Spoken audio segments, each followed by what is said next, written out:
राधा वल्लभ श्री हरिवंश।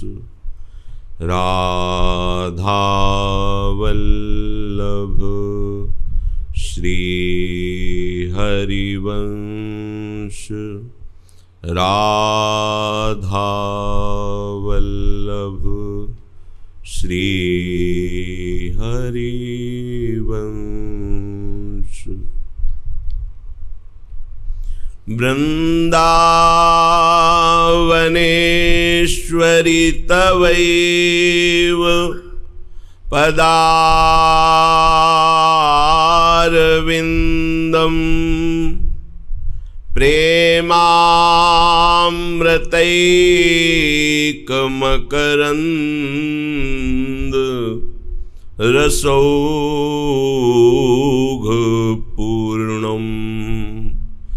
हृद्यर्पितं मधुपते स्मरतापमुग्रम्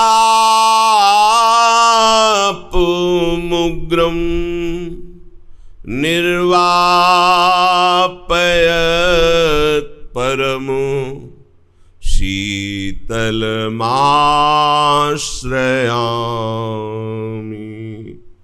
निर्वापयत् परमो शीतलमाश्रयामि। राधा राधा राधा राधा राधा।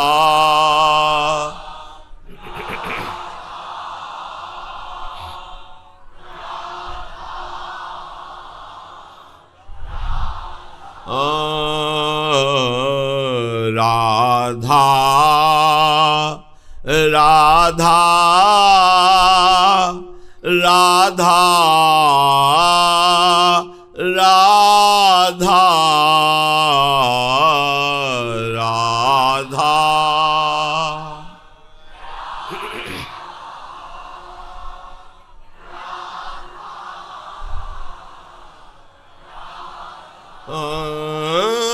राधा राधा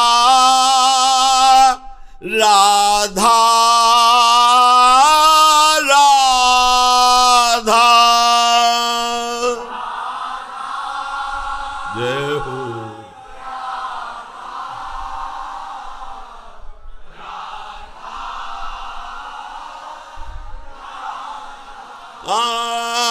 राधा राधा राधा राधा।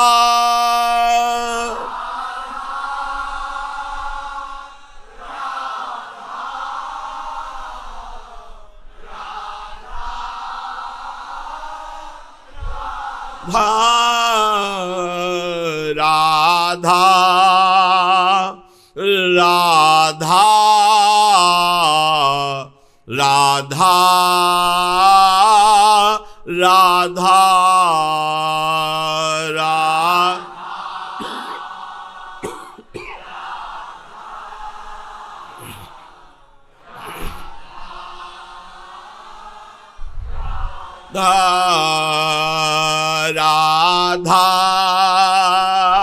राधा राधा राधा राधा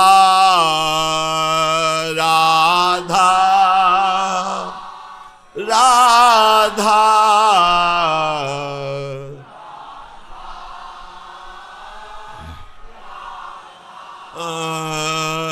राधा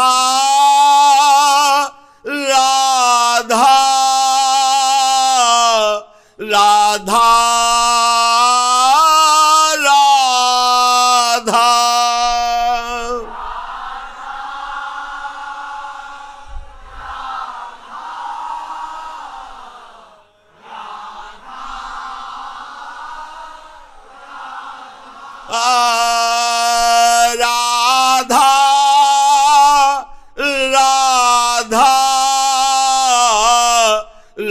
राधा राधा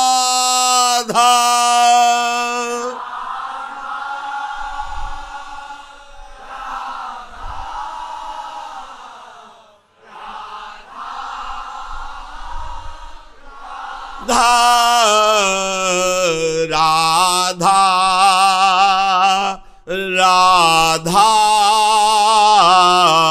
राधा राधा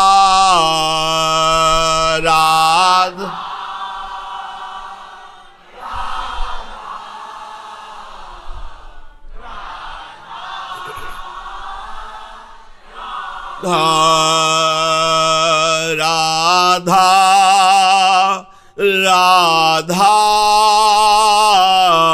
राधा राधा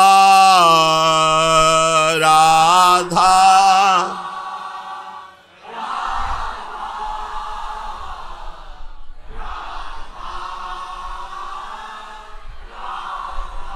श्री राधा वल्लभ लाल की जय। परम सच्चिदानंद घन आनंद समुद्र, प्रेम समुद्र, ज्ञान वैराग्य भक्ति ऐश्वर्य अनंत शक्तियों के स्वामी प्रभु श्री कृष्णचंद्र जी अर्जुन जी को निमित्त बनाकर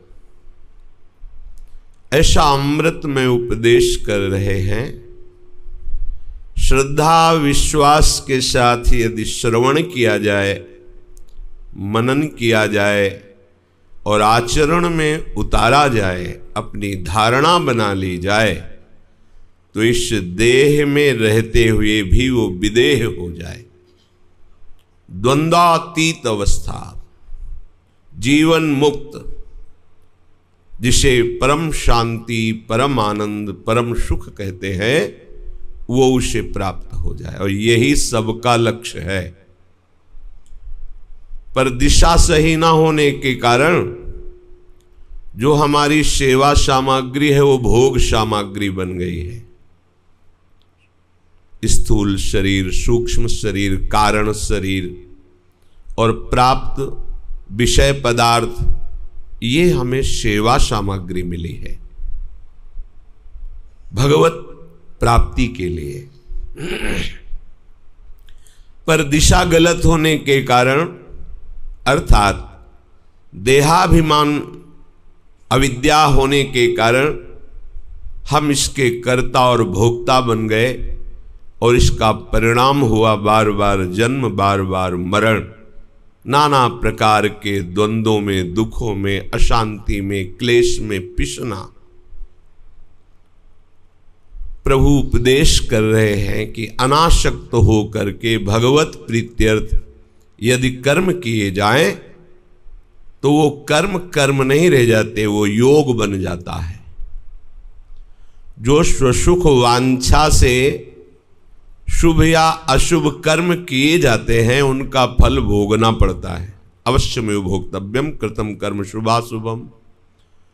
और जो कर्म प्रभु के लिए या भगवत स्वरूप दूसरों की सेवा के लिए स्वसुख वांछा का त्याग करके तत्सुख भावना से किसी के प्रति भी किया हुआ वो कर्म भगवत योग बन जाता है। भगवत प्राप्ति का वो महान सौभाग्य उदय कर देता है। क्योंकि कर्मों का कर्ता भाव, भोगों का भोक्ता भाव ही मलिनता है। जहां ये कर्तत्व भोक्तत्व भाव मिटा तो जो अपना स्वरूप है वो प्रकाशित हो जाता है। जो भगवदा आनंद है उसको कहीं किसी क्रिया से पैदा नहीं होना, वो है, पर वो ढका है मलिनता के कारण। मलिनता, मैं ये करता हूं, मैंने ये किया, मैं ये करूंगा, मैं ये भोगता हूं, मैंने ये भोगा, मैं ये भोगूंगा, ये मलिनता है। जब तक ये रहेगी तब तक भगवत तत्व का ज्ञान, भगवत चरणारविंद में प्रेम, ये दोनों नहीं हो सकते। केवल बातें बनाई जा सकती हैं, शास्त्र पढ़ के सुनाया जा सकता है, पर ना तत्वबोध होगा और ना भगवत प्रेम। अब क्रिया बहुत हुई और वो योग नहीं बना, तो ऐसे ही समझो जैसे भूसी बहुत कूटी पर चावल खाने को नहीं मिला। ऐसे ही यदि हमारी ये मलिनता नहीं मिटेगी तो मनुष्य जन्म भूसी की तरह व्यर्थ हो जाएगा।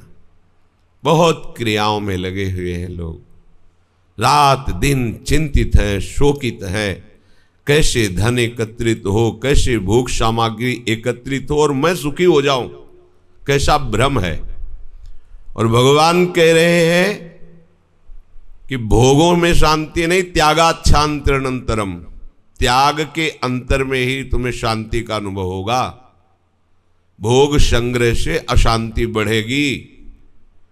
ये दुख योनयः, जितने भी भोग संग्रह है ये सब दुख योनया, दुख प्रकट करने वाले। पर अज्ञान के कारण हमें भगवान के शब्द सुनाई देते हुए भी सुनने में नहीं आ रहे, समझने में नहीं आ रहे। फिर भगवान ने एक बहुत सरल उपाय बताया, बहुत सरल, केवल इसे समझना है। भगवान ने कहा कि जितने भी तुम कर्म करते हो वो सब मेरे को अर्पित कर दो। लेकिन कर्म कौन से? उनका अध्यात्म चेतसा, जो विवेक के द्वारा किए जाते हैं। विवेक के द्वारा कभी भोग नहीं भोगा जाता। भोग भोगने की चेष्टा होती ही अविवेक से है। मैं पुरुष हूं या स्त्री हूं, मैं करता हूं, मैं भोगता हूं, ये घोर अज्ञान का लक्षण है। ये विवेक का लक्षण नहीं है। विवेक जागृत होते ही मोह का, ज्ञान का नाश हो जाता है। अब उससे जो भी कर्म होंगे वो शास्त्र सम्मत होंगे। कहीं भी निषेधात्मक क्रिया उससे नहीं होने वाली, जिसके अंदर विवेक जागृत हो गया है। बुद्धिमानी तो बहुत है पर विवेक नहीं है। विवेक ही अध्यात्म मार्ग में चलाता है, विवेक ही अध्यात्म उन्नति करता है और विवेक ही भगवत स्वरूप का अनुभव करा देता है। वही विशुद्ध तत्वबोध बन जाता है। तो विवेक के द्वारा, विवेक कहाँ प्राप्त होता है? संतों के संग से, सत्संग से। बिन सत्संग विवेक ना हो। अब विवेक के द्वारा जो भी कार्य किए जाएं वो भगवद अर्पित कर दिए जाएं। सीधा सरल मार्ग कर्म बंधन से छूटने का। जो भी समर्पित कर दिया गया उस पे हमारा अधिकार नहीं है। आपके पास जो भी है, पीछे चर्चा हुई थी, मम ही मृत्यु है और नमम ही अमृतत्व है। ये मेरा, ये मेरा, ये मेरा, ये मैंने किया, ये मैं, ये मृत्यु है, मैं, मेरा, मेरा। नमम, ना तन मेरा, ना ये मन मेरा, ना धन मेरा, ना ये व्यवहार मेरा। हे नाथ, आपका रचा हुआ ये प्रपंच आपको समर्पित है। किंचिन मात्र कहीं मेरा कुछ नहीं है, आपके सिवा, आप मेरे हैं, बस। बहुत सुंदर समर्पण की वृत्ति भगवान वर्णन करते हैं। विवेक के द्वारा किए हुए सारे कर्म मुझे अर्पित कर दो। सर्वेषु यत् करोषु, जो भी करो। पर उसमें निराशी निर्ममो भूत्वा, तुम्हें समर्पण के बाद कोई आशा नहीं करनी है। तो हमने ये किया तो हमको ये मिलना चाहिए, ये किया तो हमको ये मिलना चाहिए। और कहते हैं हमारा समर्पण है। क्या समर्पण किया? मैंने ये कर्म किया, इसका मुझे फल मिलना चाहिए। ये असमर्पित अंतःकरण में आता है। समर्पित अंतःकरण में ये बात नहीं आती। समर्पित अंतःकरण में आता है कि मेरे को इस सब का फल, परम फल मिला कि प्रभु मेरे हैं, ये मुझे पता चल गया। और जिनको मैं भूल से अपना मान रहा था, स्थूल शरीर, सूक्ष्म शरीर, कारण शरीर, भोग सामग्री, जिनको मैं अपना मान रहा था, मुझे इस समर्पण का फल मिला कि मुझे पता चल गया कि अपने नहीं है। तो बिना शरीर अभिमान के कोई कामना उत्पन्न ही नहीं होती। स्वरूप में कामना कभी हो ही नहीं सकती और शरीराभिमानी कभी निष्काम हो ही नहीं सकता। शरीर का संबंध त्यागे बिना कोई कामना रहित नहीं हो सकता। कामना रहित हुए बिना कभी कोई सुख शांति को प्राप्त हो ही नहीं सकता। ये बस सिद्धांत समझना। भगवान के निराशी, आशा रहित, समर्पण, आशा रहित, किसी भी तरह की अनुकूलता की मांग अपने, अब तो भगवत प्राप्ति की भी मांग नहीं रखनी है। क्यों? क्योंकि किसको भगवत प्राप्ति होनी? जो भगवत विमुखता थी वो सब समर्पित हो गया, तो आपकी स्वतः ऐसी स्थिति हो जाएगी कि आपकी मांग ना तो अपने कल्याण की होगी, ना मोक्ष की होगी और न भगवत प्राप्ति की होगी। क्योंकि ऐसा समर्पण होते ही तुम्हारे मन में, तुम्हारे नेत्रों में, तुम्हारे रोम रोम में प्रभु बस जाएंगे। जो बसे हुए हैं उनका अनुभव हो जाएगा। सच्ची मानिए, यह समर्पण बहुत बड़ी सिद्धि है। देहाभिमानी अपनी क्रियाओं पर विश्वास करता है। मैं रोज अमुक कार्य करता हूं, अमुक कार्य करता हूं, वो मैं नहीं छोड़ सकता। क्रियाओं पर उसकी आशा, उसका भरोसा, उसका जीवन उन क्रियाओं पर है। और यहां हमारा भरोसा, हमारी आशा, हमारा जीवन हमारे प्रभु हैं, प्रियालाल हैं। जो भी वो क्रियाएं करवा रहे हैं वो स्वाभाविक उनकी हैं। यदि ऐसा बोध नहीं हो रहा तो समर्पण कर दीजिए उन क्रियाओं को, जिनसे क्रियाएं होती, उन करणों को, जिनसे करणों के द्वारा जिन वस्तु पदार्थ से क्रियाएं संपन्न होती, उन सामग्री को, करण को, सामग्री को, क्रिया को समर्पण कर दीजिए। तो जो बचा वो आप हैं। वो चाहे उधर आप देखो, चाहे इधर आप देखो, आप ही आप हैं। ही में न जान पर कान है कि प्राण है, प्राण भय कान में, कान भय प्राण में, ही में न जान पर कान है कि हो गई भगवदाकार वृत्ति। अब जो इसमें मिलन की चाह की व्याकुलता दिखाई देती है, वो तन मन के बिछुरे नहीं पर चाह बढ़े दिन रैन, ये प्रेम की दशा है। अब उसे न कल्याण की फिक्र है, न उसे व्यवहार की फिक्र है, न परमार्थ। एक अद्भुत मस्ती, ममता भी नहीं रखनी। दी हुई वस्तु में ममता रखने वाला देने का नाटक करता है, वो दंभी है। जब वस्तु दे दी तो उस पर मेरा अधिकार नहीं। दूसरे शब्दों में, जिसकी वस्तु है उसी को दे दी तो उस पर मेरा अधिकार क्या? वो थी ही उन्हीं की, अज्ञान से हमने अपनी मान ली। इसलिए निर्ममो, समर्पित वस्तु में ममता नहीं रखनी। ये शरीर, ये जीवन, ये श्वासें, ये चेष्टाएं अपने प्राणाधार प्रभु को समर्पित है। अब मुझे परवाह नहीं कि शरीर अगले क्षण रुकेगा कि नष्ट हो जाएगा। नहीं, मुझे बहुत जीना है क्योंकि भजन करके भगवत प्राप्ति करनी है। नहीं, जितनी श्वासें हैं पर्याप्त है भगवत प्राप्ति के लिए। एक श्वास भी पर्याप्त है। इसी श्वास को समर्पित कर दो, अगली श्वास नहीं आई तो आप भगवत प्राप्त हो ही जाएंगे, निश्चित हो जाएंगे। जितनी श्वासें हैं अब प्रभु को समर्पित है, जीवन प्रभु को समर्पित है। अब न जीने की इच्छा है, न मरने की इच्छा है, न करने की इच्छा है, न कुछ पाने की इच्छा है। समर्पण बहुत जोर का ऐसा ही स्थिति प्रदान करता है, पूछो मत। एक अद्भुत, वो मतलब वाणी की सामर्थ्य नहीं, सबसे बड़ा योग है ये समर्पण योग। भक्ति में चरम अवस्था है ये। श्रवणम, कीर्तनम, स्मरणम, पाद सेवनम, अर्चनम, वंदनम, दास्यम, सख्य, आत्मनिवेदनम, ये है आखिरी आत्मनिवेदनम। वृंदावन नित्य विहार रस की भक्ति यहां से प्रारंभ होती है, आत्मनिवेदनम से। प्रियालाल को रिझाने के लिए सबसे पहले आत्मनिवेदन करो। बिगड़ी जन्म अनेक की अबहि सुधरे, आज हो ही राम को। पहले तुम अपने महत्व को, अपने अस्तित्व को, अपनी चेष्टाओं को समर्पित कर दीजिए। हम ये देखते हैं कि साधक में क्रिया पर बहुत भरोसा है, क्रिया पर बहुत,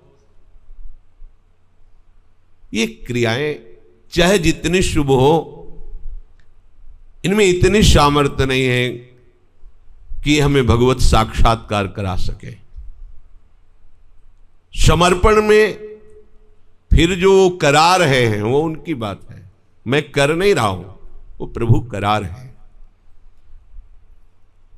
हमें जो अनुभव हुआ, हमें जो भगवदानंद मिला, हमें जो दिव्यता का, वो हमारे प्रभु की कृपा से हुआ है, हमारी किसी क्रिया से नहीं, ऐसा उपासक अनुभव करता है। तभी वो अत्यंत दैन्य कृपा रस में डूबता चला जाता है। और जहां सूक्ष्म भाव भी ये रहता है कि देखो मैंने ये त्याग किया, मैंने ये तप किया, मैंने ये व्रत किया, मैंने ये अमुक किया, तो उसका फल ये दिव्यता, तो दिव्यता भी परिवर्तनशील और नाशवान ही होगी। किसी भी क्रिया का फल अविनाशी नहीं होता, क्योंकि करण परिवर्तनशील, पदार्थ परिवर्तनशील, क्रियाएं परिवर्तनशील, नष्ट होने वाली, तो ये अविनाशी फल कैसे पैदा कर सकते हैं? कहीं भी आज तक शास्त्रों में पाया गया है तो प्रभु की कृपा से प्रभु की प्राप्ति पाई गई है। ये रहस्य जल्दी समझ में नहीं आता। यह रहस्य रघुनाथ कर बेगी न जाने कोए, जो जाने रघुपति कृपा तो सपने हूं मोह न होए। भटकना पड़ता है, बिना भगवत प्रेमी महात्माओं के आश्रय के भटकना पड़ता है। भटकते भटकते कभी करुणा निधान की कृपा हो जाती है, भगवत प्रेमी महात्माओं का संग मिल जाता है और ये रहस्य समझ में आ जाता है। ये रहस्य आत्मनिवेदनम, समर्पण। विगत ज्वर, निराशी, निर्ममो और विगत ज्वर। अब तुम्हें कोई भी संताप, ताप, समर्पित वस्तु की अनुकूलता प्रतिकूलता में, लाभ हानि में, मान अपमान में, निंदा स्तुति में बिल्कुल नहीं होना चाहिए, क्योंकि वो मान अपमान, निंदा स्तुति तुम्हारा नहीं हो रहा है। तुम्हारा जो कुछ है वो सब समर्पित हो चुका है।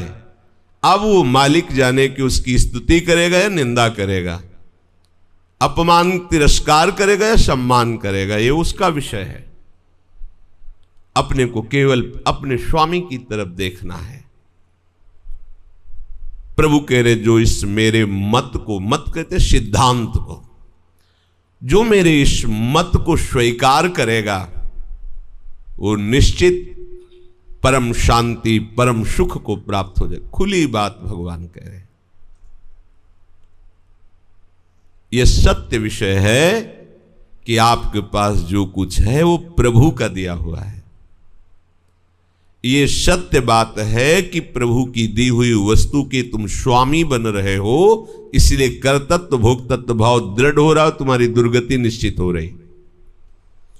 प्रभु की वस्तु को प्रभु को समर्पित करके प्रभुमय हो जाओ, जीवन मुक्त अभी हो जाओगे, विदेह मुक्त हो जाओगे, देह में रहते हुए भी विदेह हो जाओगे। ऐसा नहीं कि शरीर छूटने पर विदेह होगे, अभी अनुभव होने लगेगा आपको कि ये यंत्रवत चेष्टाएं केवल प्रभु के द्वारा प्रेरित होकर हो रही। मैं कहीं संकल्प नहीं करता, मैं कहीं करता नहीं हूं, ये तो प्रभु की प्रेरणा से, प्रभु स्वयं अपनी शक्ति से वो करवा रहे। ये बहुत बड़ा बंधन है। इसी बंधन को काटने के लिए महात्मा जन बड़े बड़े तपों का अनुष्ठान करते हैं, तब उनको ये बातें ज्ञान में आती है। सत्संग की इसी के लिए दुर्लभता और महिमा देखी गई कि जो सैकड़ों वर्ष साधना पे अनुभव होता है वो 1 मिनट में बता देते हैं, 1 मिनट में। पर हमारी महत्व बुद्धि न होने के कारण वो शब्द ऊपर ऊपर निकल जाता है। यदि उसे हम स्वीकार कर ले तो सैकड़ों वर्ष की तपस्या का फल मिल गया। बड़े बड़े महापुरुषों ने कठोर तप के द्वारा हृदय को पवित्र करके जो बात देखी वो हमको एक क्षण में सुनने को मिल जाती है। इसलिए सत्संग की बड़ी महिमा है। तात स्वर्ग अपवर्ग सुख धरी तुलाए कंग, तुलन ताहि सकल मिली जो सुख लव सत्संग। एक लव मात्र के समय के सत्संग की महिमा को न मोक्ष सुख, ना तो देवराज इंद्र का पद, न ब्रह्मा का पद, कोई भी समानता नहीं कर सकता। मर्त सुख की तो बात ही क्या। क्यों? क्योंकि उसमें ऐसे शब्द मिल जाते हैं जो कई जन्म साधन करने पर शायद अनुभव में आते। वो हमको अभी एक क्षण में संत कृपा से, संत संग की अद्भुत महिमा, वो हमारे हृदय में आ जाते हैं। भगवान कह रहे मेरे सिद्धांत को जो मानता है, अनुसरण करता है, वो परम शांति को, परम सुख को प्राप्त हो जाता है। और यदि मेरी बात, मेरे मत को नहीं मानेगा, ये त्वे तदभ्य श्रूयन्तो नानुतिष्ठन्ति मे मतम सर्वज्ञान विमूढ़ांस तान विद्धि नष्टान चेतसः। ये जो अभी वर्णन किया, अगर इस बात को आप नहीं मानते हैं, नहीं समझते हैं, ये भगवान का मत है, किसी व्यक्ति का मत नहीं है। भाई आपका अनुभव है, हम क्यों विश्वास करें? आपका अनुभव। लेकिन ये उनकी बात है जो सबके प्रिय है, जो सबके प्रियतम है, जो सबकी आत्मा है, जो सबके गुरु हैं, वो बोल रहे हैं।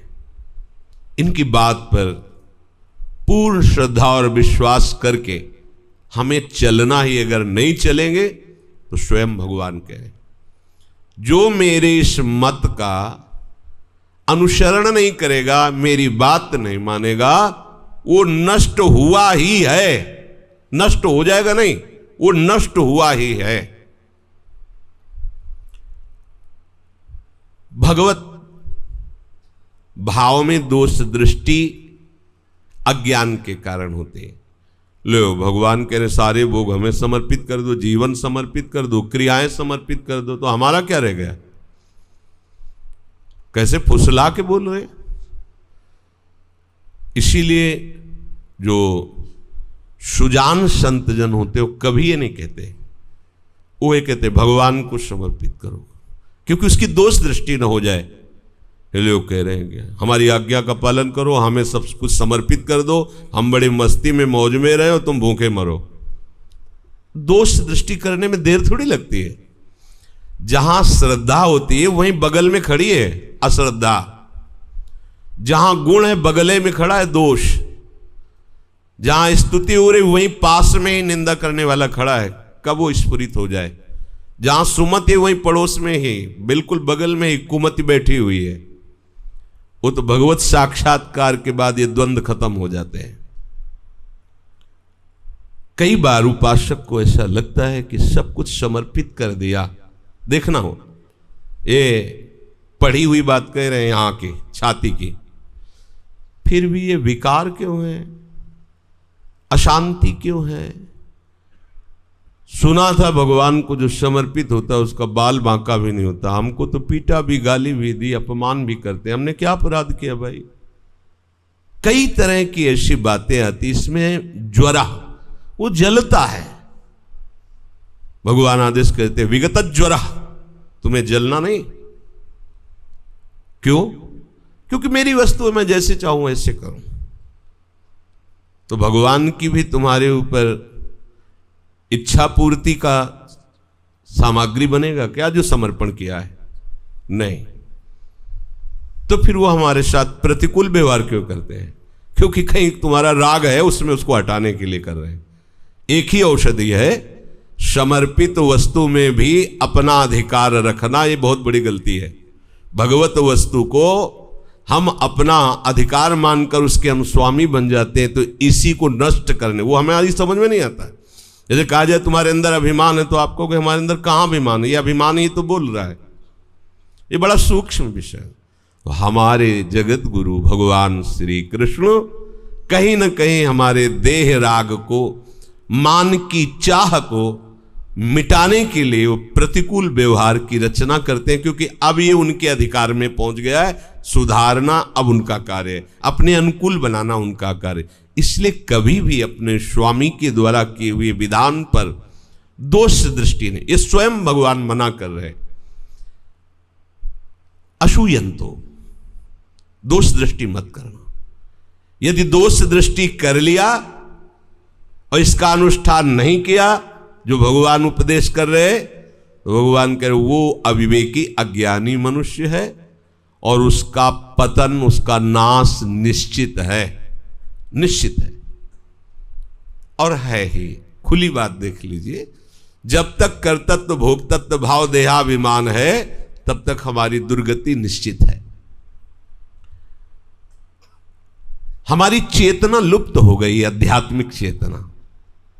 किससे? भोगों से। बिल्कुल पशु की तरह जीवन हो रहा है।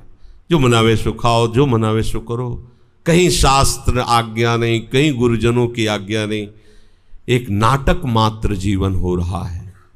इसलिए भगवान कह रहे अचेतसा, जो मेरी बात नहीं मानेंगे, मेरी आज्ञा नहीं मानेंगे, वो कौन लोग होंगे?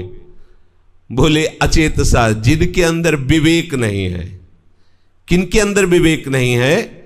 जो ये बहिर्मुख बुद्धि रखते हैं,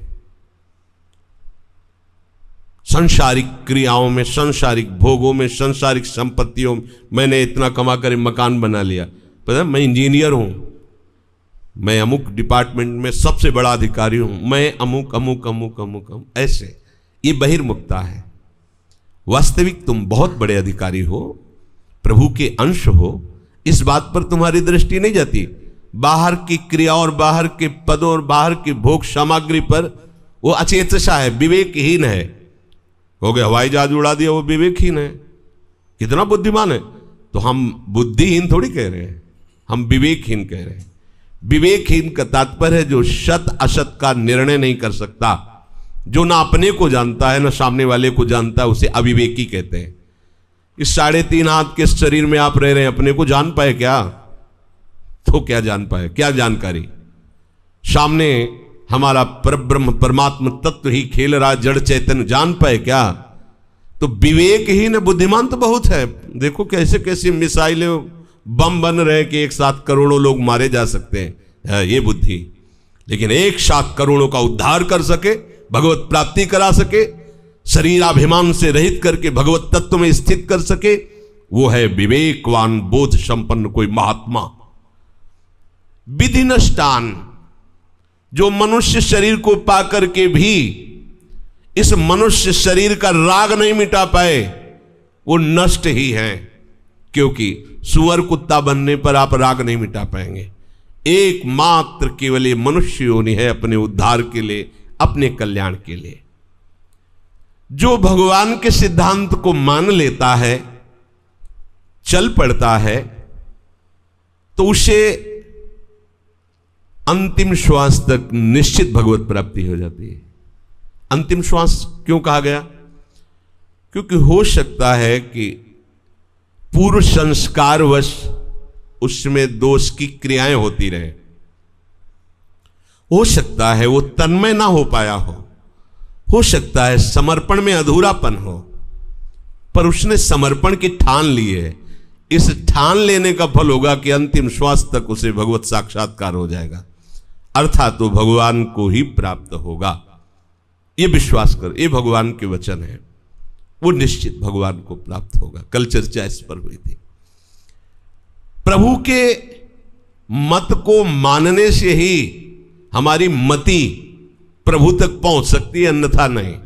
ऐसी दुरंत माया है, बड़े बड़ों का पतन करा देती है।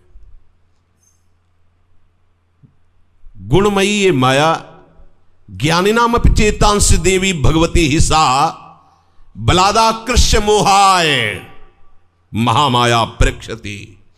बलात् बड़े बड़े ज्ञानियों की चित्त को भी अपहृत कर ले, उसे कहते हैं माया। ज्ञानिनाम अपि चेतांसी, चेतसा, उनकी बुद्धि को, उनके विवेक का हरण कर ले, ऐसी थोड़ी माया है। यदि भगवान के मत का अनुसरण करोगे तो मति भगवान में होगी, तो वो तुम्हारी गति सुरक्षित है। नहीं तो ये शिव विरंच का मोह ही को है बपुरान। बेचारा और कौन हो सकता है, जब इतने बड़े बड़े ईश्वर कोटि के महापुरुषों का भी ये माया आकर्षण करके अपने में चाहे एक सेकंड के लिए ही रमा दे, तो बहुत बड़ी बात हो गई। लेकिन जो भगवत चरणारविंद का पूर्ण आश्रित है, केवल भगवत चरणारविंद, न कोई ज्ञान, न कोई योग, न कोई सांख्य, न कोई व्रत, न कोई नियम, हो सब रहे लेकिन भरोसा केवल एक भरोसो एक बल एक आस, उससे कोई गिरा नहीं सकता, उसका पतन नहीं हो सकता। नामे भक्ता प्रणश्यति। प्रभु कह रहे मेरे पर विश्वास करो। क्यों? ये बहुत प्यार से कह रहे, बहुत करुणा से कह रहे। ये इनके स्वभाव का जब तक आप परिचय नहीं प्राप्त करोगे तब तक आप कहीं न कहीं दोष कर लोगे। बहुत करुणामय स्वभाव है। स्वभाव को ही जान करके उमा जी से भगवान शिव कह रहे हैं, उमा राम स्वभाव जे जाना तो ताई भजन तज भाव नाना। हमारे प्रभु का इतना करुणामय स्वभाव है।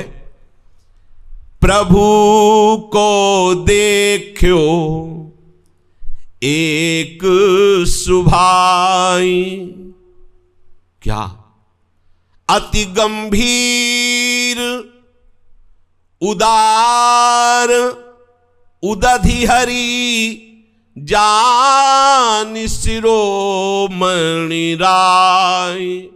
प्रभु को देखो एक शुभाय, तिनका सो अपने जन को, तिनका सो अपने जन को गुण मानत मेरु समान। सकुचि गनत अपराध समुद्र ही, बूंद तुल्य भगवान। प्रभु का एक स्वभाव देखा। श्री सूरदास जी कह रहे हैं, बड़े अद्भुत महापुरुष सूरदास जी, जन्म से ही भगवत सिद्ध। आंखें बाहर की तो अंतर्हित हैं, बाहर से तो दिखाई नहीं, पर प्रभु के प्रत्येक श्रृंगार का ऐसे वर्णन आंख वाला भी नहीं कर सकता। छोटी सी पत्रावली भी उनके नेत्रों से छुप नहीं सकती थी, बाहर नेत्र थे ही नहीं। जहां श्री लालजू का पर्दा खुलता, श्रीनाथ जी का, आप शुरू हो जाते। जो श्रृंगार किया है गोस्वामी जी ने, वो पूरा ज्यों का त्यों सब आश्चर्यचकित होते, क्योंकि पर्दे के अंदर क्या श्रृंगार हुआ है सिर्फ गोस्वामी जी जान रहे हैं। और कोई तो देखा कि बता दिया हो तो वो उसका, बड़े महाकवि हैं, तत्काल पद रचना करके बोले हो सीधे सामने। एक बार इनकी परीक्षा के लिए ऐसा ही किया गया। स्वयं आचार्य चरण ने इनकी महिमा को प्रकाशित करने के लिए ऐसा किया कि ठाकुर जी को स्नान करा दिया, बस कोई श्रृंगार नहीं किया। पर्दा हटाया, जय हो जय, तो सब आश्चर्यचकित हो गए। सूरदास जी से कहा आज के श्रृंगार का वर्णन करो, तो उन्होंने गाना शुरू किया, आज मैं हरि देखे नंगम नंगा। सब आश्चर्यचकित हो गए कि कोई श्रृंगार नहीं, बोले आज हरि देखे नंगम नंगा, सब आश्चर्य। ये भगवत नेत्रों से संपन्न वो क्या कह रहे, मैंने देखा हरि का एक स्वभाव देखा। प्राय जिन जिन को इस स्वभाव का परिचय हुआ निहाल हो गए, बोले बहुत गंभीर प्रभु है, अथाह समुद्र की तरह। आज तक वेद भी था नहीं पा पाए, ऋषि मुनियों की तो बात क्या, क्योंकि कोई भी ऋषि मुनि वेद सिद्धांत के मनन से ही महात्मा हुआ है। वेद भी नेति नेति कह करके मौन धारण कर लेते हैं। उदारता के समुद्र है, अति उदार भी सुंदर। युगल सरकार उदारता के समुद्र है। और जान शिरोमणि राय इतने सुजान हैं कि एक छोटी वृत्ति भी जहां उदय होती है उसके पहले वो जानते हैं हमारे अंदर क्या भाव है। जो प्रकट हो रहा है उसके पहले ही वो जानते हैं। अपने को बताने की जरूरत नहीं कि देखो हरि हम आपका भजन इतने दिन से कह रहे, आप हम पर कृपा करो, ये तो व्यवहार मात्र है, कहने की जरूरत नहीं। प्रभु जानत सब बिनहि जनाए, वो बहुत सुजान है, वो जानेंगे आपको कैसे कैसे आनंद में डूबना, वो जानते। हम नहीं जानते कि हम कैसे आनंद में डूबेंगे। देखो स्वभाव, देखो निहाल हो जाओगे। अगर स्वभाव, इनके स्वभाव को पकड़ लिया ना तो निहाल हो जाओगे। जैसे महाप्रभु जी ने लाडली जी के स्वभाव को देखकर कह दिया कि बाहर के बड़े बड़े साधनों को और बड़े बड़े साधन सिद्धों को भी छोड़ दो, आ जाओ वृंदावन। वृंदावन सर्व महता मपहाय दूराद, वृंदाटवी मनुष्य प्रणयन चेता। बोले क्यों? बड़े बड़े साधनों को छोड़ दो, बड़े बड़े सिद्धों को छोड़ दो, वृंदावन आ जाओ तो क्या है? बोले यहां एक ऐसे स्वभाव वाली करुणामय किशोरी जो विराजमान है, जिनका सत्तारणीकृत स्वभाव सुधा रसौघम, रस की अमृत है, अमृत की समुद्र है। आ जाओ, इनका स्वभाव है सब क्षमा करके अपने प्रेम रस में डुबो देते हैं। ध्रुवदास जी ने इनके स्वभाव को देखा, सहज स्वभाव पर्यो नवल किशोरी जू को मृदुता, दयालुता, कृपालुता की रास है। नेक हूं ना रिस कहूं, भूली हूं ना होत सकी, ये रहत प्रसन्न सदा, ये और मुख हास्य है। ऐसी सुकुमारी प्यारे लालजू की प्राण प्यारी, धन्य धन्य धन्य तेई जे इनके उपास। ये यहां सूरदास जी कह रहे कि जिसने प्रभु को अपना मान लिया है, जरा सा ऐसे तिनका शुष्क, बहुत ही जरा सा कोई। ध्रुवदास जी ने श्री जी के स्वभाव में वर्णन किया, राई के संभजन को मानत मेरु समान। या सूरदास जी हरि के स्वभाव करे, तिनका सो अपने जन को गुण मानत मेरु समान। देखो जुगल सरकार का स्वभाव, जरा सा आप प्यारे जो की शरणागति, जरा सा आप उनकी सेवा भजन, वो जानते हो क्या मानते हैं? मेरु सबसे बड़ा, इस मृत्यु लोक में सबसे बड़ा पर्वत है सुमेरु पर्वत, 4 लाख योजन स्वर्ण का। प्रभु उसको बहुत बड़ी साधना उपासना मान लेते। देखो तिनका सो खास बात, अपने जन को, ये पकड़ो, अपने जन को। गोस्वामी तुलसीदास जी, जन अवगुण प्रभु मान न काऊ, दीन बंधु अति मृदुल स्वभाव, रहत न प्रभु चित चूक किए की, रहत न प्रभु चित चूक किए की, करत सुरत सौबार ही की। हृदय की, हे प्रियाजू लालजू मैं आपका हूं, ये हृदय की बात है। अब हमसे ऐसे आचरण बन जाते हैं जो नहीं बनने चाहिए। राहत न प्रभु चित, प्रभु के चित्त में ये बात नहीं रहती। चूक किए की क्या, वो करत सुरति 100 बार उसको कि इसने तो कहा था कि प्रभु मैं आपका हूं, तो मेरी ही चूक है। ऐसे उदार तिनका सो अपने जन को गुण मानत मेरु समान, और अपराध समुद्र के समान उसका अगर हो गया, समुद्र अथाह, तो सकुच गणत अपराध समुद्र बूंद तुल्य भगवान। समुद्र के समान पापाचरण कर बैठा तो उसको बहुत सकुच करके कि हम ही ने बहुत सिद्धांत बनाए हैं तो चलो कोई अंगुली ना उठा दे, इसलिए समुद्रवत अपराध का प्रभु बूंदवत भाव करके उसे निपटा देते हैं। लेकिन हमारे श्री जी बूंदवत भी नहीं।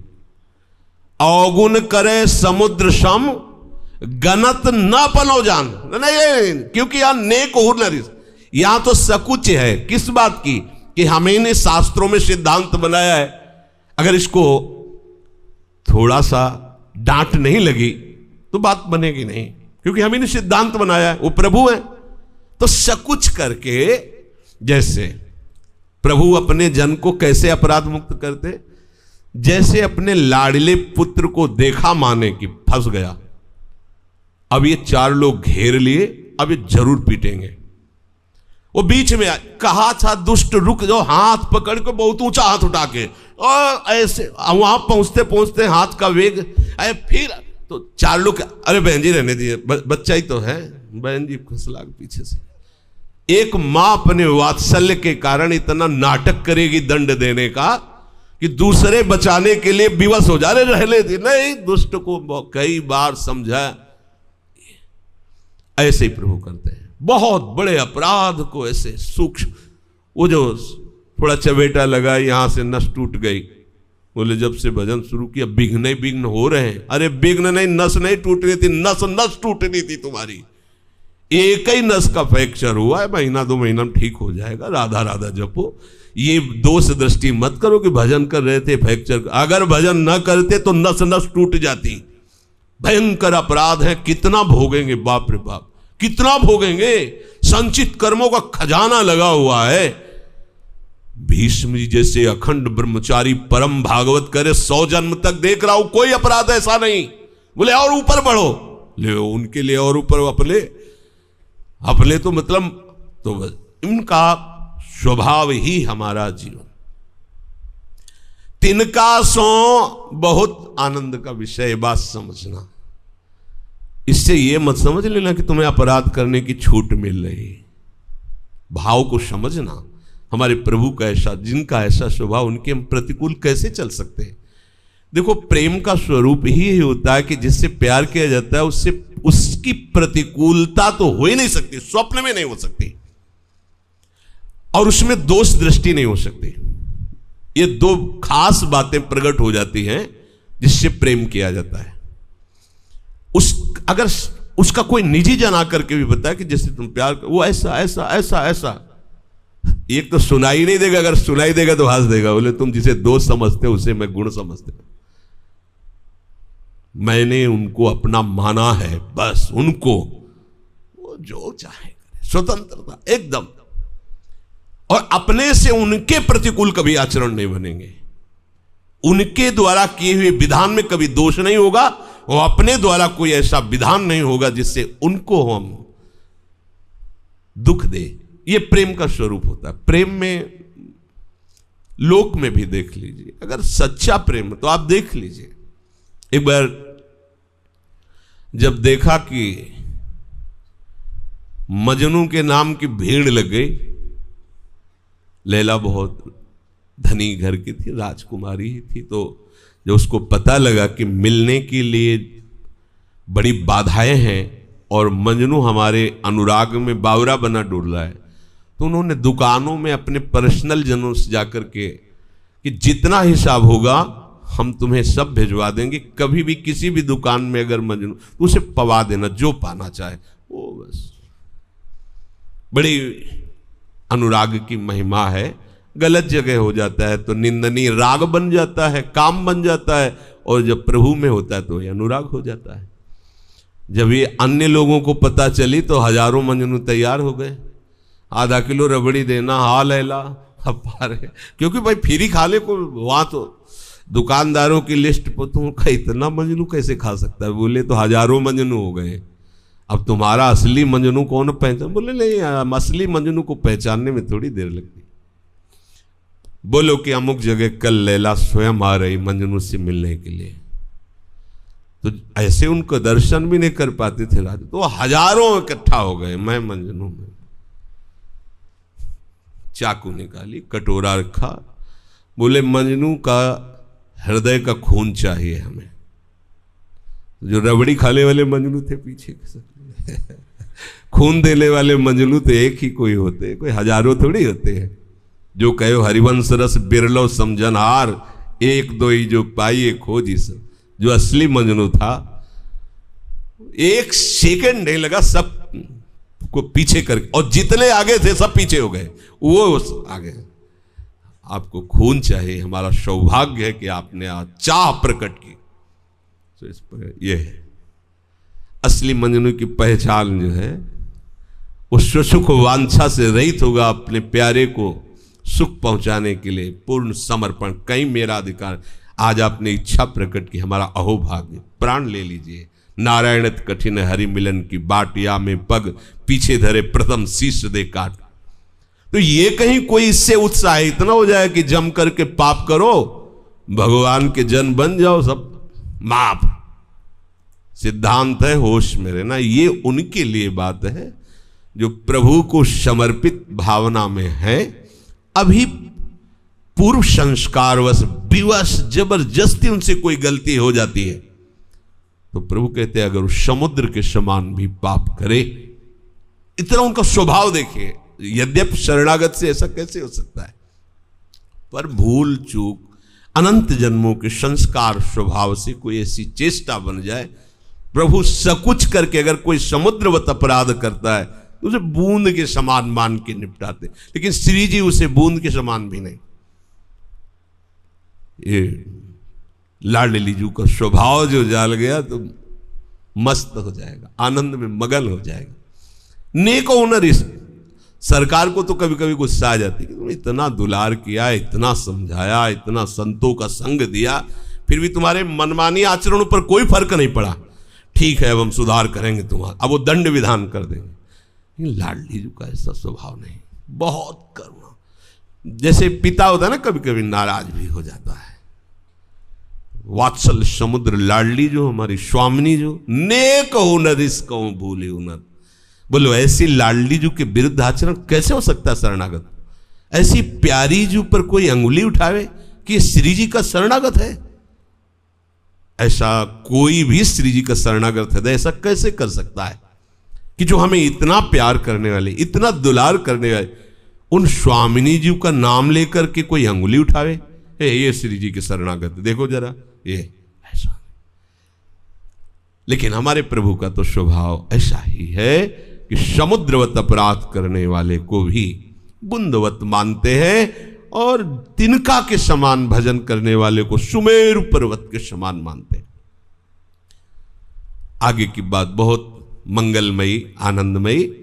बदन प्रसन्न कमल सन्मुख हुए, देखत हो हरि जैसे विमुख भय, अकृपा न निमिष हूं, फिर चितयो तो तैसे। आहा, कह रहे कि ये बदन प्रसन्न, जो इनका बदन कमल है, मुख कमल है, सदैव प्रसन्न रहता है।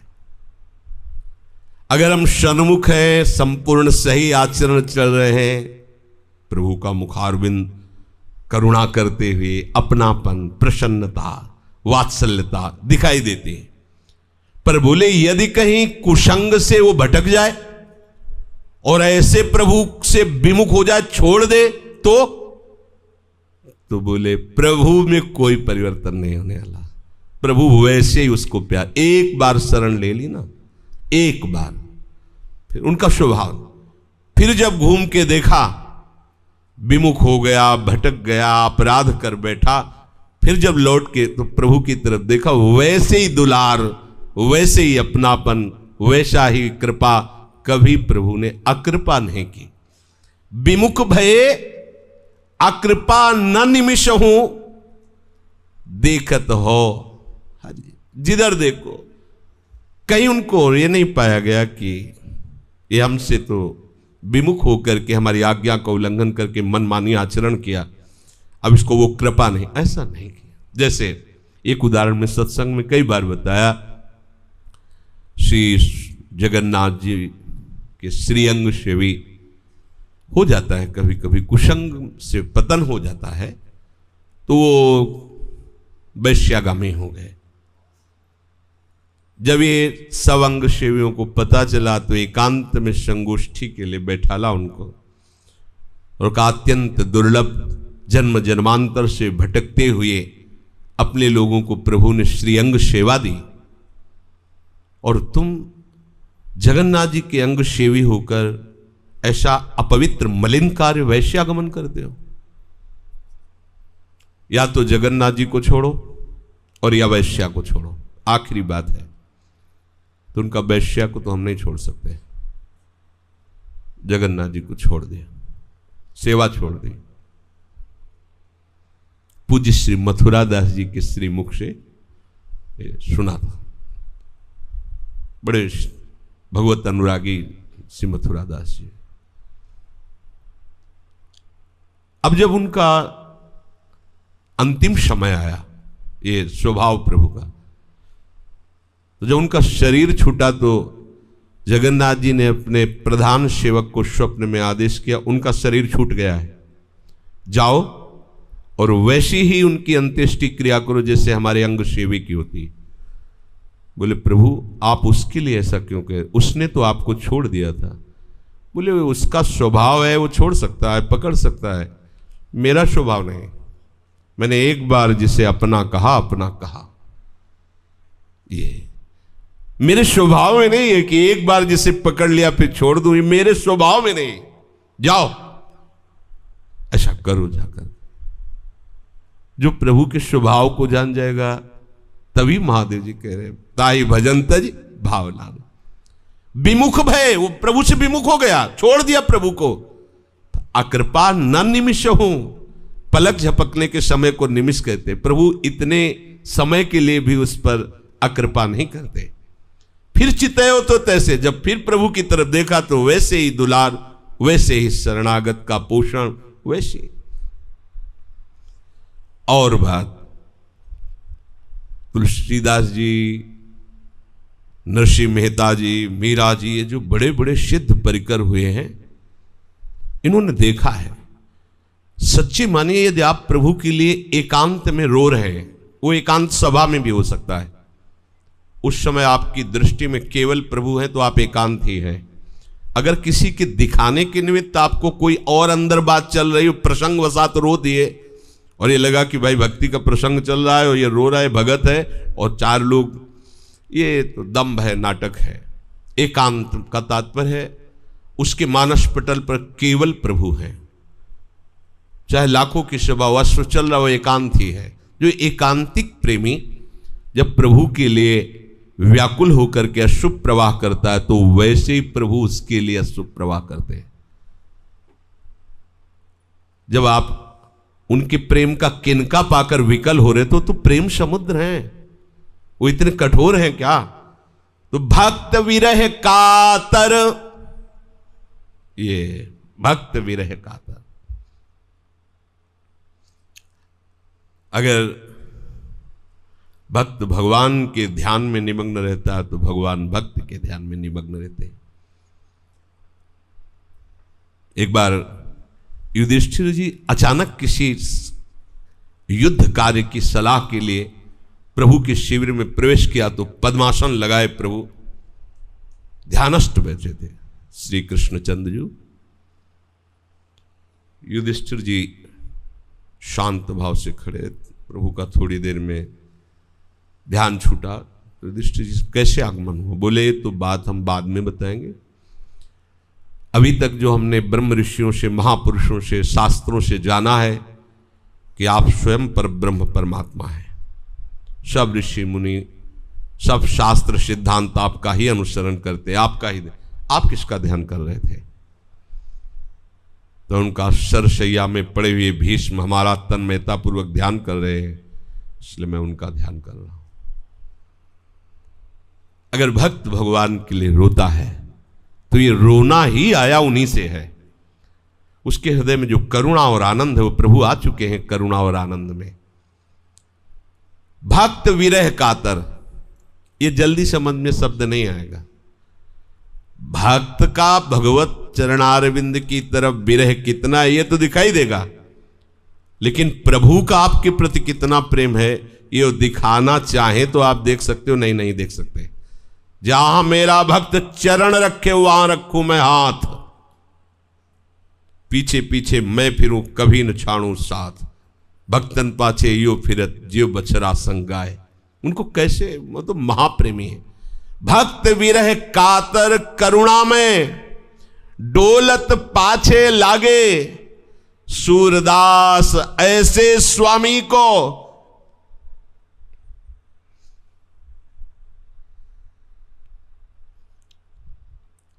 देहि पीठ स्वाभागे, ऐसे करुणा में प्रभु को जो पीठ करके अर्थात विमुख होकर संसार में लगे हुए हैं, अभागे हैं, जो ऐसे करुणा समुद्र प्रिया प्रीतम के चरणों का चिंतन, आश्रय, सेवन छोड़कर संसार के भोगों में समय नष्ट कर रहे हैं, जीवन नष्ट कर रहे हैं, कह रहे हो अभागे हैं। ऐसा ठाकुर करुणा में हरिशों ठाकुर और न जन को। भगवान के ही सब स्वरूप हैं, पर ऐसी ऐसी उपासना है कि जरा सा बिगड़ गई तो पागल हो जाओगे, नष्ट हो जाओगे। ये हमारे प्रभु ऐसे नहीं, करोड़ों अपराध बन जाए तो भी ऐसे गोद में रखते हैं। ये जो जाने वो निहाल हो गए। एक देखा कानपुर जिले में श्यामर झाल नाम का एक नगर है, उसमें वो दैवी शक्ति को अधीन कर, उनका नाम भीमसेन था, बलवान भी थे। तो दैवी शक्ति को अधीन करने के लिए उन्होंने एकांत में उपासना करते थे। क्या बिगड़ गया उनसे उपासना कि जंजीरों से बंधे खंभे में ऐसे उनको बांध के रखा जाता था, ऐसे पेशाब पी रहे, फेंक रहे, ऐसे मल, मतलब बहुत ही निकृष्ट दशा, विशाल काय शरीर ऐसा। तो ये जो सिद्धियां प्राप्त करने की, जो शक्तियों को अधीन करने की वृत्ति से बहुतों को देखा गया है कि वो मार्ग से आराध्य देव ही उनके विधान कर देते हैं। जैसे देखो, जड़ भरत जी को बंदी बना करके सामने देवी के सामने हिंसा करने के लिए, बलि देने के लिए, जो ही जड़ भरत जी का सर झुकाया, ते ही अपनी आराधना करने वालों को देवी जी प्रकट होकर काट दी। भागवत में लिखा ना, सबसे बड़े आराध्य, यद्यप सब रूपों में प्रभु ही है, पर किसी कामना को लेकर, किसी सिद्धि को लेकर के ऐसा, तो फिर उसमें, और अगर आप सीधे निष्काम भाव से किसी की भी आराधना करें तो आप मूल में पहुंच जाएंगे। मूल में पहुंच, कोई भी, किसी की भी। तुलसीदास जी सोच के बाद बड़ा कमंडल था, जल भरता था, ऐसे खिलवाड़ में ऐसे डाल देते थे एक पेड़ के, ऐसे उसमें रहता था भूत, और अपवित्र जल वो पान करता है। कुछ दिन पान करने के बाद प्रकट हुआ, हाथ जोड़ के कहा कि आप हमें कोई सेवा बताओ, मैं बहुत प्रसन्न हूं। बोले मैंने तो आपकी आराधना ही नहीं की। बोले जो बचा हुआ अपवित्र जल डालते थे ना, उसमें तृप्त हो गया। बोले एक ही कामना है कि भर नेत्र श्री राम जी को देख लो।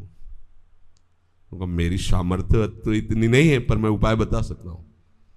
जहां कथा होती है तुलसी घाट में भगवत चरित्र, वहां से हनुमान जी महाराज पधारते हैं।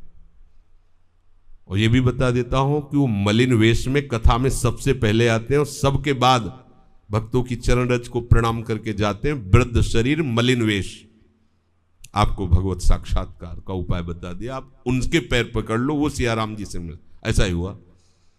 गोस्वामी जी ताकते तो सबसे पहले आके एक वयोवृद्ध विशाल काय मलिन वस्त्र धारण किए, सर झुका के बैठ गए प्रणाम कर। कथा संपन्न जब सब चले गए तो ऐसे भक्तों की चरण रज ले, देखो महाभागवत है, चले पीछे लगे कुछ। जब कुछ देर तो धीमे धीमे चले, तुलसी घाट से लगभग 1.5 किलोमीटर दूर संकट मोचन जी होंगे, लगभग, कम ज्यादा भी हो सकता है। जब एकांत देखा तो भागे, जब भागे तो ये रोते हुए, प्रभु अब आप भागेंगे तो फिर मेरा, वहां पकड़ पाए, जाके रुक गए, हनुमान चरणों में गिरे, प्रभु आप ही मुझे हमारे इष्ट से मिला सकते हो। बोले पहचान गए? बोले हाँ। बोले ठीक है, यहां नहीं, चित्रकूट चलो, वहां वहीं भगवत सा। तो मूल बना ना, किसी की भी सेवा निष्काम भाव से जो भगवत प्राप्ति करा देगा। अगर सकामता तो फिर उसमें तो कह रहे हरिशो ठाकुर और न जन को, हरि जैसा आराध्य देव और कहीं नहीं देखा गया। जिह जी विद सेवक सुख पावे। देखो अपने लोग समझते हैं श्री जी को सुख प्रदान करने के लिए हम सेवक भाव लिए सेवा कर रहे हैं। अगर आप पलट कर सही माने में देखो तो हमें जो सौभाग्य सुख मिल रहा है उसके परिणाम में हम क्या दिए हैं? क्या दिए हैं आप बोलो?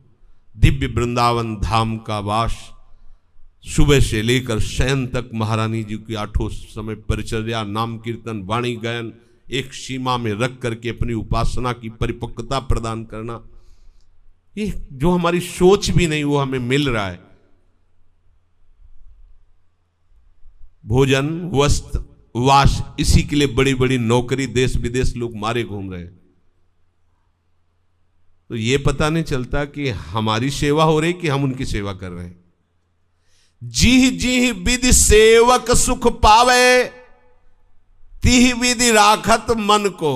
देखो हमारे प्रभु का स्वभाव, हरिशो ठाकुर और न जन को। विश्वास कीजिए, इसलिए निश्चिंत हो जाना चाहिए। भोजन के लिए, वस्त्र के लिए, वास के लिए, साधना के लिए, सिद्धि के लिए, किसी के लिए हमें चिंता नहीं करनी। पोषण भरन न चिंत कराई, श्री हरिवंश विभो विलसाई, वृंदावन की माधुरी भुगतय देहि न जाचहि, पोषण भरन न चिंत कराए।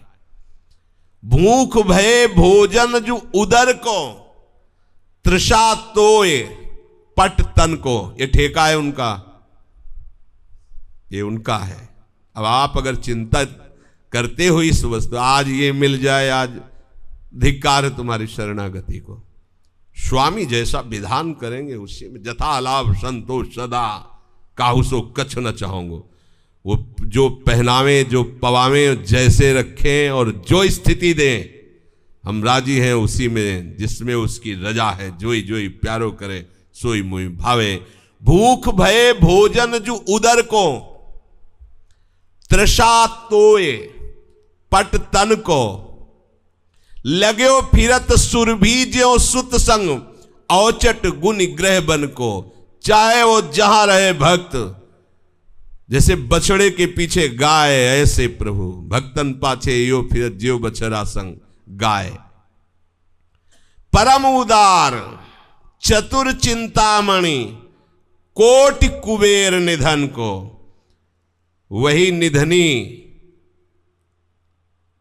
जब प्रभु को अपना धन मान लिया तो वो प्रभु के बड़े उदार हैं और वो चतुर हैं। कैसे इसको सुख पहुंचे पूरा विधान जानते हैं। और चिंतामणि है, जो भक्त चिंतन करता है वैसी व्यवस्था कर देते हैं। लेकिन धन्य है उस भक्त को जो भगवान की व्यवस्था में रहता, अपने चिंतन का पूरा समय केवल प्रभु के लिए, अपने लिए नहीं। अपने लिए कुछ भी चिंतन नहीं करना, ये खाने को मिल जाए, रहने को मिल जाए, ये सिद्धि मिल जाए, भूमिका मिल जाए, नहीं जरूरत।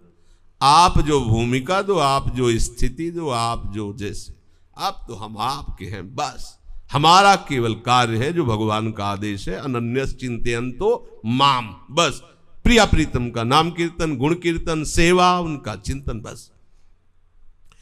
कह रहे करोड़ों कुबेर जिनके सेवक हैं करोड़ों ब्रह्मांडों में, वो अपने जन को इतना महान बना देते हैं। राखत है जन की प्रतिज्ञा। प्रभु ऐसे महामहिम है कि अपनों प्रण विशार भगत को पूरो प्रण निभाओ। जाचक जाचूं कहे तो बेचे से बिक जाऊं। कोई जान ले प्रभु को तो निहाल हो जाएगा। भीष्म जी कहते हैं कि मां गंगा का पुत्र नहीं कहूंगा यदि तुमसे अस्त्र न गा दूं।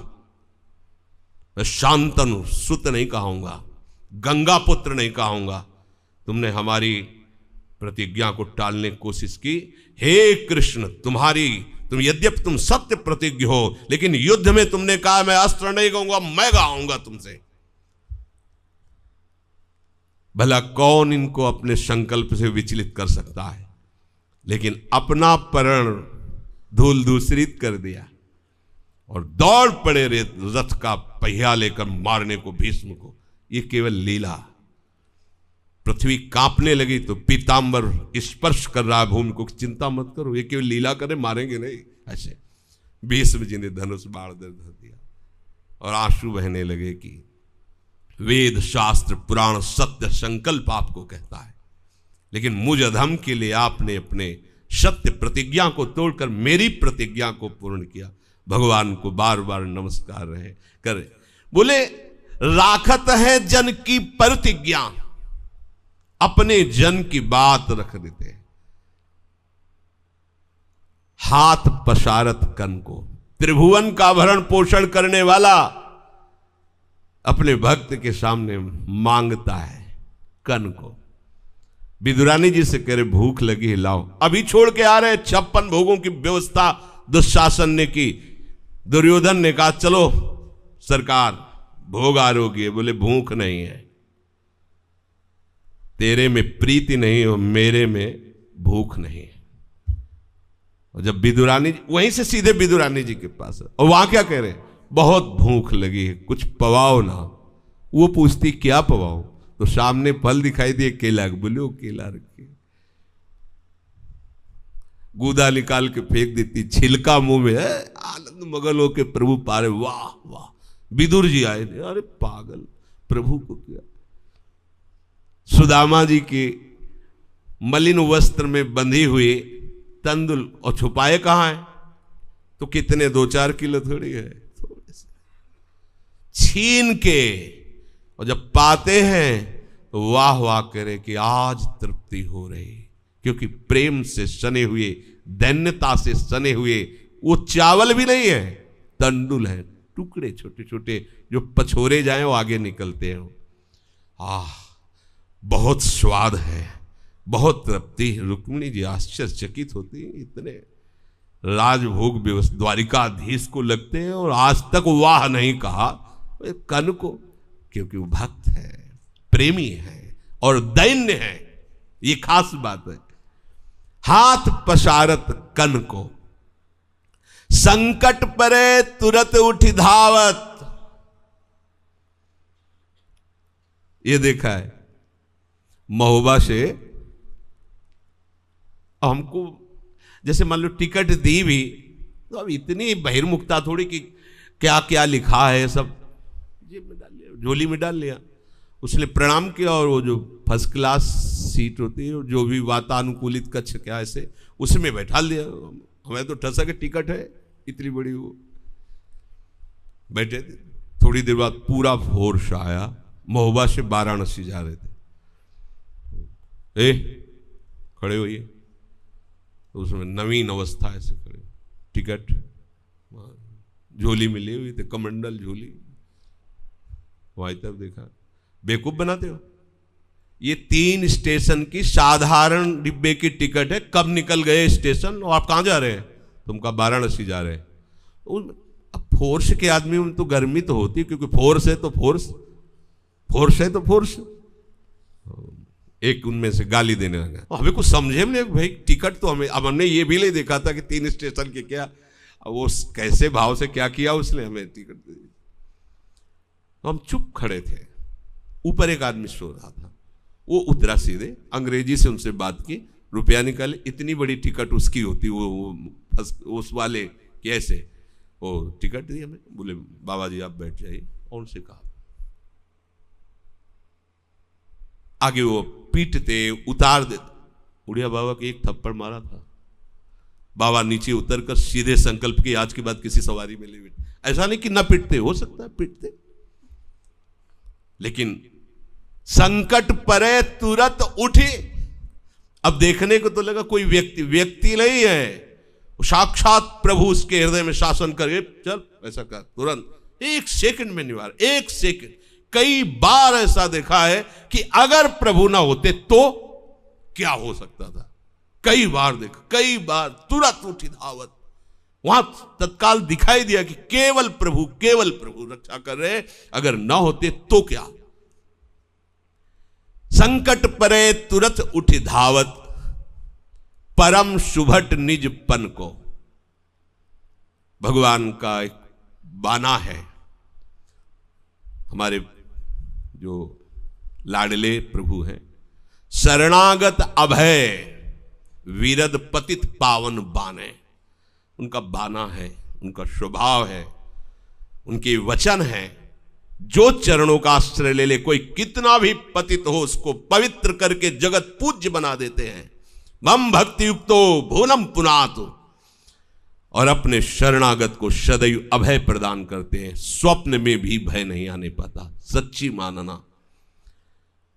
कई बार हम विनोद में बता देते हैं पासा, जैसे स्वप्न में देखा कि लोग आसपास से आए हैं और मारना चाहते हैं, घेरे हैं, कभी ऐसा कोई संयोग ऐसे स्वप्न, तो अंदर से प्रेरणा होती उड़ जाओ ना, तो ऐसे ऐसे करने लगते तो आकाश में चले गए।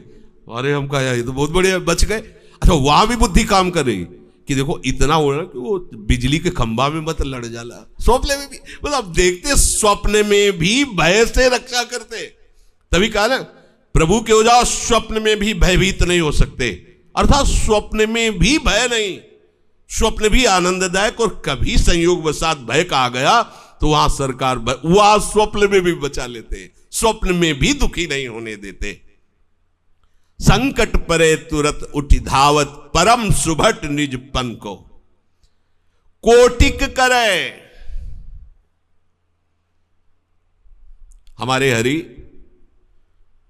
अगर वो राई के सम भजन कर ले, तिनका के समान, तो सुमेरु के समान मान लेते हैं।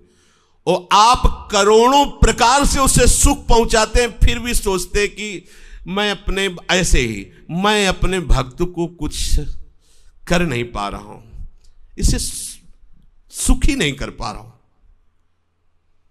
10 बार खोपड़ी काटने पर लंका मिली थी, शीश देने पर महादेव जी ने लंका को। और वही जब विभीषण को प्रभु देखते हैं तो सकुच दीन रघुनाथ, क्या अपने भक्त को तुच्छ सोने की लंका, सकुच दीन। भगवान का जो स्वभाव है, बोले कोटि करें, वो एक नहीं माने, करोड़ों प्रकार से अपने भक्त को सुख पहुंचाने की चेष्टा करते, फिर भी अंदर से सकुचते रहते। इतने बड़े हैं ना, इतने महान, कि मैं इसके सामने क्या हूं।